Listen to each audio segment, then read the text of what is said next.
रामकृष्ण हरे.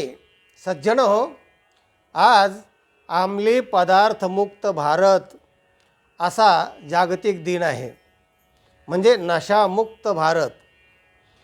आता वेगवेगळे मुक्त भारत त्या विषयात मी जात नाही, पण हा विषय फारच महत्त्वाचा आहे की अंमली पदार्थ मुक्त भारत म्हणजे नशामुक्त. अंमली पदार्थ म्हणजे ज्या पदार्थांमुळे मनुष्याला अंमल येतो, बुद्धीवर तो पदार्थ अटॅक करतो, असे जे पदार्थ असतील. नुसते दारू नाही, आता दारू आहे, अफीम आहे, गांजा आहे, नाना प्रकार, तर गोळ्या निघाल्यात, काय हजारो प्रकार नशेचे निघालेले आहेत.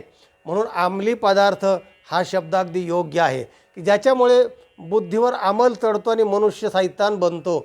असे जे पदार्थ असतील ना, त्या पदार्थांनी भारत मुक्त झाला पाहिजे. ते पदार्थ नष्ट झाले पाहिजे, नष्ट केले पाहिजे, त्याच्या मुळातूनच त्याचं प्रोडक्शन थांबवलं पाहिजे.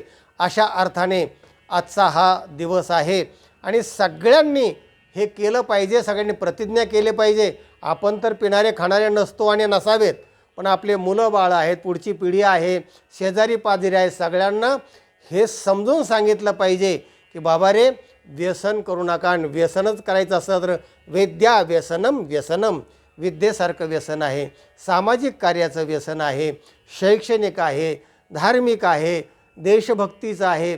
असं एखादं व्यसन लावून घ्या ना चांगलं, की त्याची सेवा करा. पण रसायन ओतायचं किंवा गोळ्या खायच्या आणि अंमली पदार्थ भक्षण करायचे आणि शैतान बनायचं आणि त्याच्यामध्ये काय काय वाटोळं होतं. सुभाषितकार फार छान सांगतात, ऐका सुभाषित.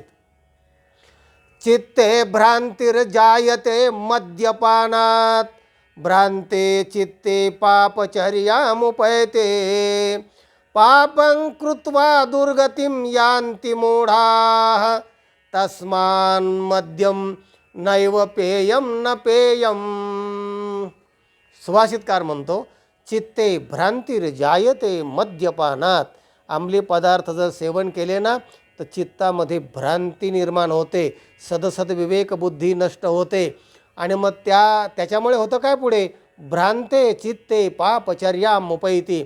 मग त्याला काय करावं आणि काय करू नये काही समजत नाही आणि तो मग काही करतो, कोणालाही शिव्या देतो, चोरी करतो, काय वाटेल ते खातो पितो, सगळं करतो आणि पाप होतं. मग त्याच्यामुळे पापं कृत्वा दुर्गतिं यान्ति मूढाः, आणि त्या पापामुळे दुर्गती प्राप्त होते.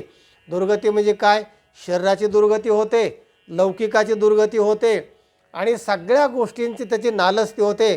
घरामध्ये मुलं बाळं, शिक्षणाचे त्याच्यावर परिणाम होतो, बायकोवर हाणामारी करतो त्याच्यावर परिणाम होतो, सगळे छिथू होते सगळ्या समाजामध्ये, अशी दुर्गती त्याला प्राप्त होते. तस्मान मद्यम नैव पेयम न पेयम. म्हणून मद्य आणि अंमली पदार्थ हे खाद्यही नाहीत आणि पेय पण नाही आहेत.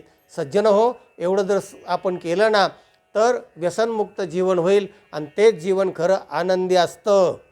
हा व्हिडिओ इतरांना पाठवा, लाईक करा. ज्यांनी चॅनलला सबस्क्राईब केलं नाही त्यांनी सबस्क्राईब करा. आनंदी रहा, व्यसनमुक्त व्हा.